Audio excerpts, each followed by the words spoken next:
안녕하세요, 김이사입니다. 오늘은 늦은 시간에 어떤 구독자님이 연락이 오셨는데 국제결혼에 관심이 있어서 베트남 국제결혼을 생각하고 있다고 하더라고요. 근데 시간이 새벽 2시 반이에요. 그래서 그냥 쌩 까고 잘라다가 잠시 통화를 좀 했는데 어떤 업체가 좋은 업체냐고 얘기를 하더라고요. 그런데 어떤 업체가 좋은 업체가 아니라 제가 보기에는 내가 어떤 생각으로 또는 어떤 방식으로 결혼하는지 이게 더 중요한 게 요즘 국제결혼 트렌드 같습니다. 이분도 처음에 물어보실 때 비용이 얼마냐는 얘기를 물어보시더라고요. 근데 베트남 국제결혼 기준으로 하면 비용이 비싸봤자 한 1, 200도 차이 안 나는 것 같아요. 그리고 업체가 홍보하는 비용만 생각해서는 국제결혼이 되는 게 아니에요. 이걸 신랑들이 잘 모르더라고. 그래서 얘기해 주는 거예요. 국제결혼 계약하실 때 업체가 성혼 지참금까지 다 오픈하고 진행하는 업체 많지 않거든요. 근데 계약사항에 그런 내용까지 다 언급하고 계약을 하는 업체도 있어요. 뭐 유튜브에 잘 나간다는 업체도 계약할 때 신랑한테 얼추 이거 여가부에서 꼭 작성하라고 하는 거니까 뭐 중요한 건 아닌데 여기 사인해 주세요 하고 그냥 대충 얼버무리고 넘어가는 업체도 많은데 사실은 그렇게 하면 안 돼요. 그 업체가 잘못하고 있는 거예요. 국제결혼 중개라 함은 통상적으로 계약서에서 신랑이 권리를 보장받을 거, 그리고 주의사항, 그리고 국제결혼의 문제점 이런 부분에 대해서 충분한 상담이 이루어지고 그 다음에 그 부분에 대해서 충분히 생각할 시간을 주고 진행을 하는 게 맞는데 요즘 업체들 보면 계약서도 제대로 안 보여주고 그에 대한 어떤 상담이랄지 이런 것도 또 제대로 안 하고 하는 업체들이 많고 또 연차가 1년차, 2년차, 3년차면 그 연차에 맞게끔 자기가 할 수 있는 얘기만 해야 되는데 책임지지 못할 말을 많이 하고 신생업체 가서 마루타 되시는 분들도 엄청 많아요. 국제결혼에서는요 새로운 방식이 꼭 좋은 것만은 아닙니다. 제가 결혼시켰던 분 중에 제일 오래되신 분이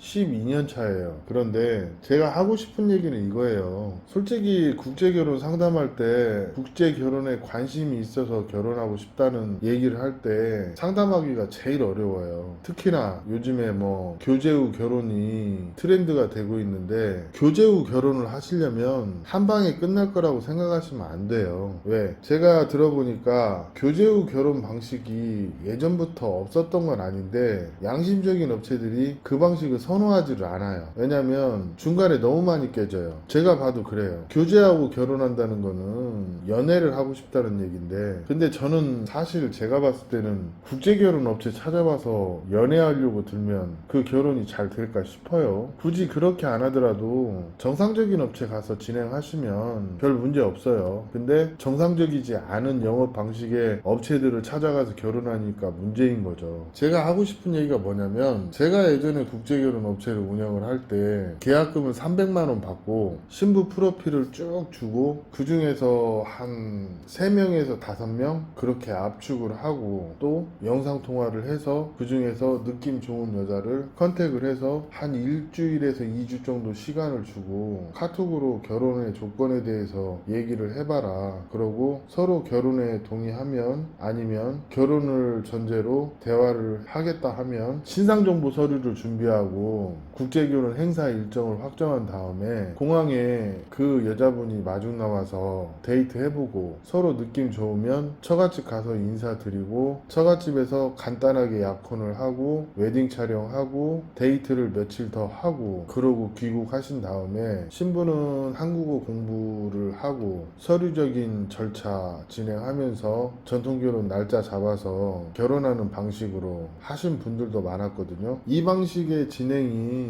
결코 새로운 게 아니고 예전부터 해오던 방식에서 요즘 말하는 교제 방식이 적용이 된 거예요. 이게 새로운 게 아니에요. 10년 전에도 이렇게 했었어요. 그런데 이 방식이 한국 남자들이 선호하는 방식은 아니에요. 주로 중매, 주로 아는 사람 소개할 때 이 방식으로 많이 진행을 했었고 이 방식이 다 좋은데 한국 남자들한테 별로 인기가 없어요. 대부분의 한국 남자들은 많은 많은 여성을 보고 그 중에서 외모적으로 아름다운 여성을 선택하려고 해요. 대부분 한 8, 90%는 그럴걸요. 그러다 보니 이 방식을 선호하지는 않아요. 근데 사실은 이 방식이 국제결혼이 편하게 진행이 되고 선택과 집중이라는 면에서 정말 좋은 예우를 가지고 있는 건 사실이에요. 많은 분들이 이 방식이 좋은 방식인지 알면서도 막상 본인이 국제결혼 할 때는 신부를 많이 보여주는 업체에 가서 많이 보고 그 중에서 마음에 드는 여자랑 약혼을 하거나 결혼을 합니다. 근데 제가 국제결혼을 접은 이유 중에 가장 큰 이유가 뭐냐면, 아니 뭐 전에 프로필도 받아보지 못한 여자가 와가지고 맞선을 보는데 그게 얼마나 진정성이 있고 그런 선택을 하는 사람이 얼마나 진정성이 있는 결혼을 할까요? 본인이 업체에다 그렇게 요구를 해놓고 신부랑 잘못되면 업체가 검증도 안 하고 소개했다는 논리, 저는 그게 싫어서 업체를 접었거든요. 제 현실은 그래요. 제가 생각하는 책임 있는 소개란 이런 거예요. 한 명을 소개하더라도 좀 히스토리를 파악하고 소개하려면 적어도 1개월에서 2개월의 시간은 필요해요. 왜? 여자도 한번 만나봐야 하고 뭐라고 하는지라도 얘기는 좀 들어봐야 할 거 아니에요. 그리고 그 부모도 한번 만나보고 중매라 함은 매파를 먼저 띄워줘야 하니까 한국 신랑 대신해서 과일 바구니라도 하나 들고 처갓집에 가서 이런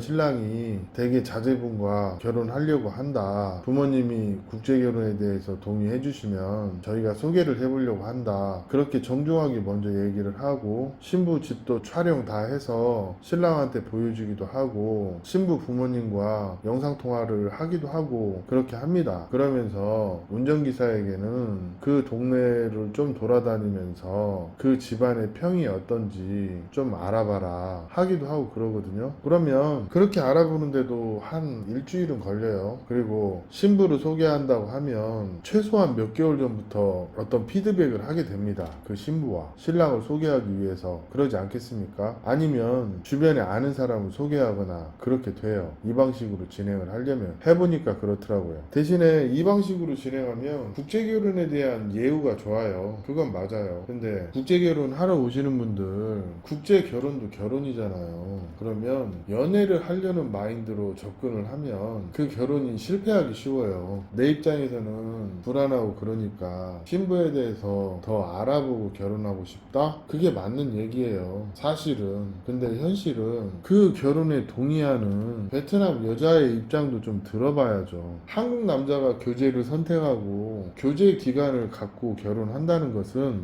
반대로 얘기하면 여자도 교제를 하다가 언제든지 멈출 수 있고 그 남자랑 결혼 안 할 수도 있어요. 그러면 왜 그런 생각을 못 할까요? 나만 결혼을 멈출 수 있을까요? 그렇지 않아요. 여자한테도 똑같이 그런 자유가 주어집니다. 그러면 그 여자가 결혼을 안 하겠다고 해서 그럼 그게 업체의 규칙 사유일까요? 저는 아니라고 봅니다. 업체는요, 약혼이 된 이후에 일정에 대해서 어느 정도의 책임이 있는 거지, 교제는 그냥 말 그대로 맞선의 연장인 거예요. 맞선의 연장인 것을 무슨 업체가 책임이 집니까? 근데 현실은 그렇지가 않아요. 그 여자가 결혼을 안 한다고 하면 그게 업체의 규칙 사유라고 합니다. 그래서 참 신박한 논리네. 그러면서 아 씨발 족같아서 못 해먹겠네 하고 저는 접었거든요. 지금도 누가 소개시켜 달라고 하면 개인 소개는 간간히 해주고 있어요. 그냥 먼저 신부 프로필하고 연락처 주고 좀 대화해보고 서로 마음에 들면 그때 진행하라고 해요. 뭐 그럴 수 있는 거죠. 아는 사람은 보통 그렇게 연결해주고 국제결혼 중개 목적으로 위한 신부 소개를 안 한다는 거죠. 제가 예전부터 해왔던 방식은 중매예요. 중매.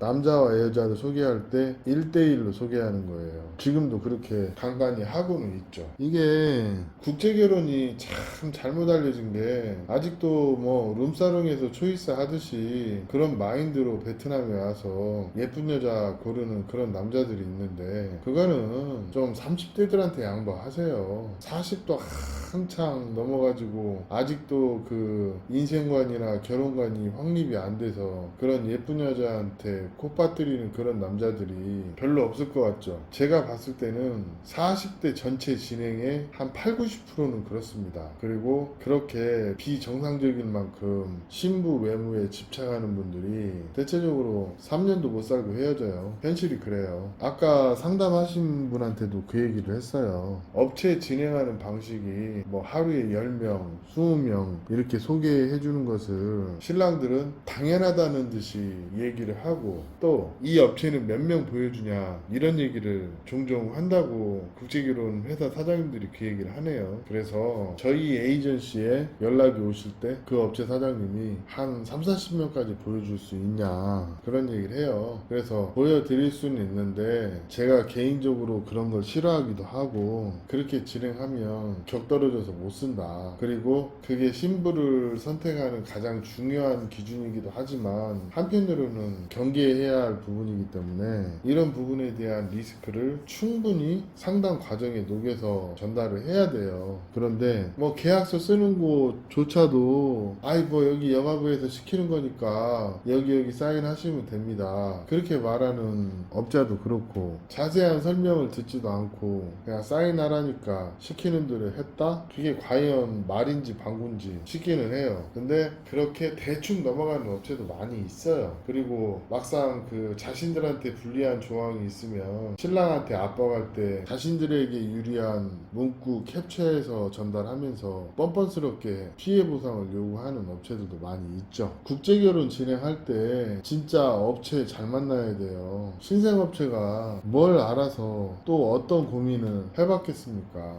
저도 최근에 결혼한 지 한 5년 차 이상 된 그런 예전 고객님들을 만나면서 드는 생각이 그래요. 이거 정말 잘해줘도 본전치기인데 그래도 5년 지났는데 같이 기숙사에서 생활했다고 또 나한테 욕 바가지로 먹었던 애들인데 반갑게 맞아주더라고요. 중요한 건 이거예요. 국제 결혼에서 어떤 결혼의 기준을 세울 때 내가 이 나라 여성이랑 잘 살 수 있을까도 중요하지만 진짜 중요한 거는 내가 어떤 생각을 하느냐가 중요한 거예요. 제가 간혹 베트남 중매를 한다고 했죠. 받을 건 받습니다. 그렇지만 남자와 여자가 충분한 대화를 할 수 있도록 나름 배려를 한다는 거죠. 그 차이가 크고 또 어떤 문제가 생겼을 때 어떤 경험치를 녹여서 올바른 조언을 해주는 것도 굉장히 중요하기도 해요. 그런데 예전에도 언급했다시피 신부 소개 끝나면 아예 전화 한 통 하지도 않거나 또 전화를 해도 그냥 안 받는 그런 분들도 있거든요. 참 국제결혼 업체들 이런 얘기 들으면 억울한 면도 있긴 할 거예요. 대부분 국제결혼에서 문제되는 거는 뭐냐면 남자가 너무 이기적으로 생각하고 자기 입장에서만 생각하기 때문에 이런 것이 있거든요. 국제결혼 생각하시면요 한 명이라도 제대로 알고 결혼하시는 게 좋긴 좋아요. 제일 좋은 결혼은 상대에 대해서 어느 정도 알고 하는 게 좋긴 한데 생각보다 돈이 많이 들어갑니다. 그리고 결혼이라는 게 한국에서 살기 위해서는 준비를 해야 할 것도 많고 또 그러기 때문에 어느 하나 섣부르게 결정할 수 없는 그런 게 있기는 해요. 제가 봐도 그래 보이고. 하지만 중요한 거는 결혼의 방향성과 또 결혼에 대한 생각 그리고 국제결혼의 현실을 이해하는 것이